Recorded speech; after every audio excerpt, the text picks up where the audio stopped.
Guys, Deluded Guna, YouTube's N'Golo Kante. No other YouTubers talk to me. No other YouTubers are at my level, man. They don't talk to me. I'm the best. Now, enough of blowing my own trumpet. We lost 3-1 on the Sunday to Manchester City. I know you've all, like myself, thought about what if this never happened? What if the ref did this? What if the players took their chances? What if this? What if that and the other? Fact is, we lost.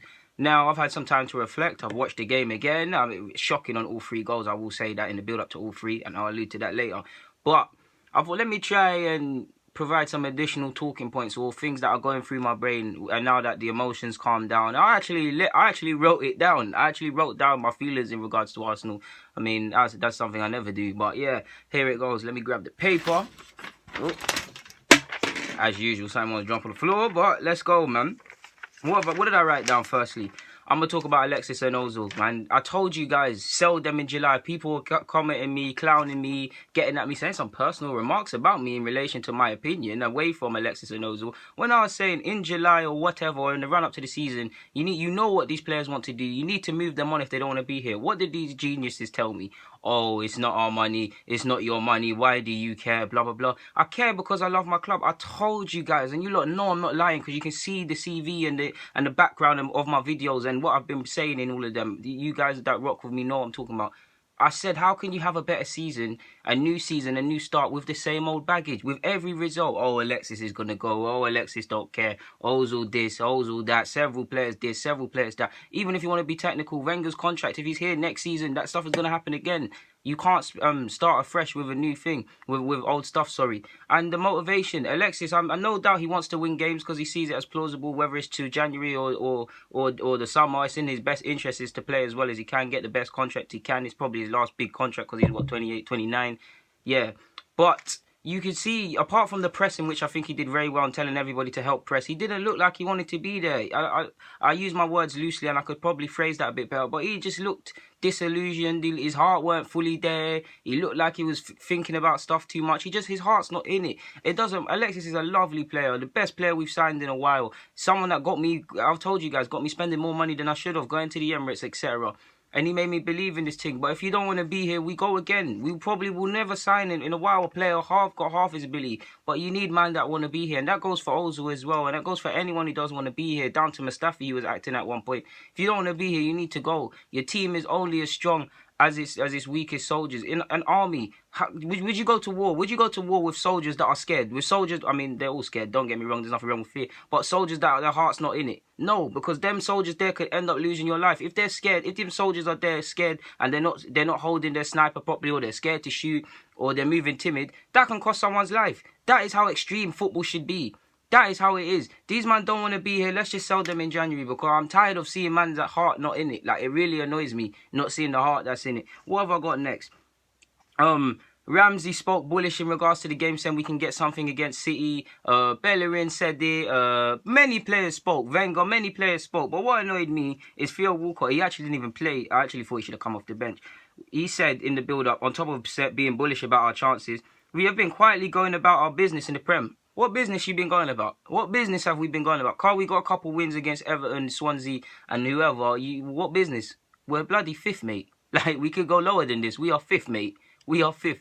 What are you talking about? What business have we been going against? Every time we go away from home, we get smacked in. So what are you talking about? And then adding on from that, Wenger. Wenger said this is his most focused group he's had at this time of being at Arsenal. Most focused group I've had. You can believe me. You can believe me when I say this. I really believe this is the most motivated group of professionals I've had. What kind of nonsense? We know Wenger's always going to back his players. They're not the most focused because they've shown time and time again they don't want to learn from their mistakes. They don't want to learn at set pieces. They don't want to be proactive. So how on earth is he, like, stop lying, Wenger? This feeds into the bubble of Arsenal. Like, whether it's whether it's the talking about class 24/7 and we don't even pay proper wages to our staff, whether it's the talking about class and then lying to fans, whether it's talking about class and prestige and all of these things, and you're not showing these very principles on the football pitch. Arsenal is a facade. It's a facade of a big club. It's a facade of class. It's a facade of someone that wants to aspire. It is a mediocre club punching above their weight in the eyes and the words of Ivan Glazides, and that's what hurts. Wenger's dying by the own standards, high standards he sets for this club. And that's being said, but even Wenger, like, what are you doing? Wenger, I've got so many problems in regards to that game. Why is my ear itching me, guys, man? I really need to use my fingies, man. I need to put some argan oil there, man. Someone must be talking about me. My granny always used to say when someone's talking, when your ears are itching you, someone's talking about you. But away from that, my problem with Wenger, the setup, I'm not even gonna lie to you. I don't know whether it was 4-3-3-5 at the back, whatever you did, yeah. But you set up on the basis that you set up differently. You changed the back four.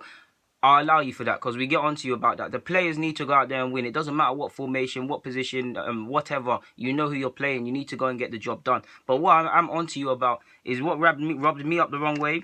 You put Coquelin there to die. He's not a centre-half and he died there. On top of, don't get me wrong, Coquelin, apart from them tackles, he was poor and he should do a lot better for himself. But you left him there to die.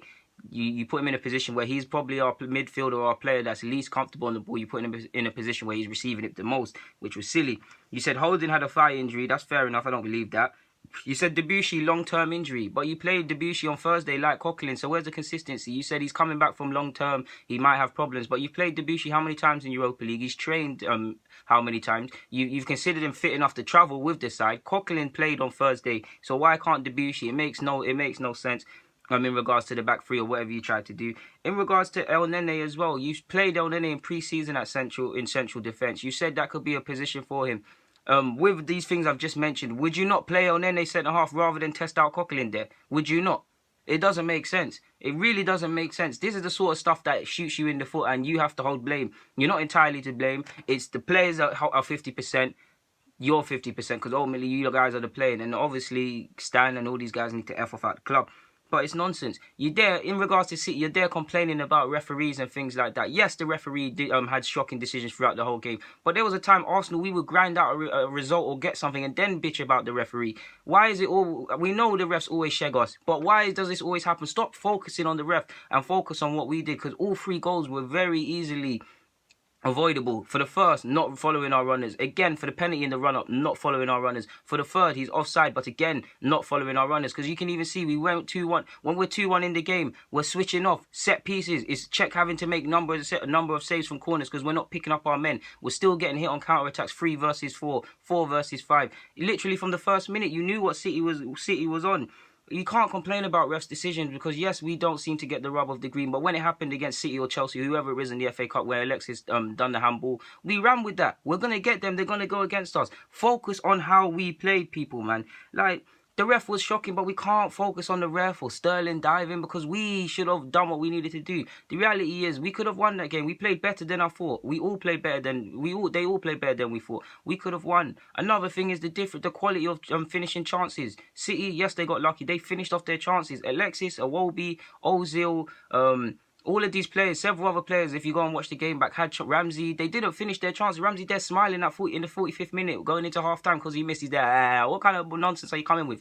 That's the difference. Them man there finished their chances. We didn't finish our dinner. Like, it's just nonsense. Personally, I want to see Rob Holding play, man. I believe he can get a World Cup place if he actually plays. He's the future of our club. Why are you not playing the man? If he's injured, fair enough.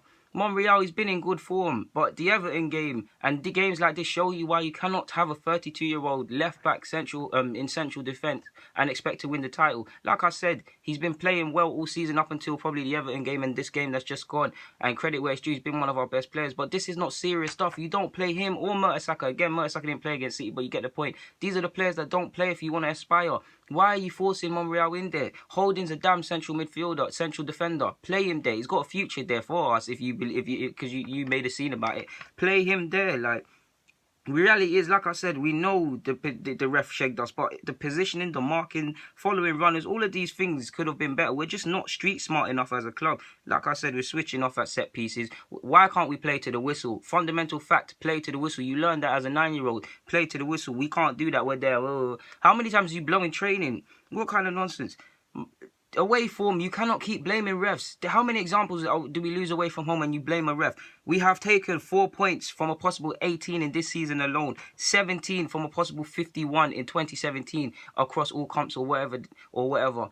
This is shocking. This is shocking. To win titles, to win any sort of cup, you need to show bravery away from home. And time again, we haven't done it. Yes, we can leave with some sort of pride against City because it wasn't as a bad a performance and we were harshly done by the ref. But in many incidences, we could have done several levels better. And like, this is the thing. People are focused. The fact that many people are focusing on the ref and things like this shows how mediocre the club has gone. Shows how just a lack of accountability. We can blame the ref, and the ref did change the game, but we have ourselves to blame because we didn't finish our chances. We didn't mark properly. We didn't work on shape. Team shape should have been a massive thing going into this game. We know against Manchester City, we cannot dominate them with the ball, so let's try and be better than them without the ball. That weren't the case. We were, for 10 minutes, we showed shape, and then it went down the toilet.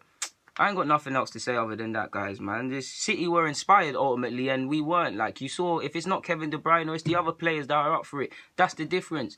Arsenal, you can't expect Alexis and Ozil. They are our best players, but it can't just be only them. You need a gang of players that stand up to be counted. I'm done now, man. That was just a couple thoughts. Guys, the Ludicino, I'm signing out. Get in the comments, do the rest, man. Thank you for watching.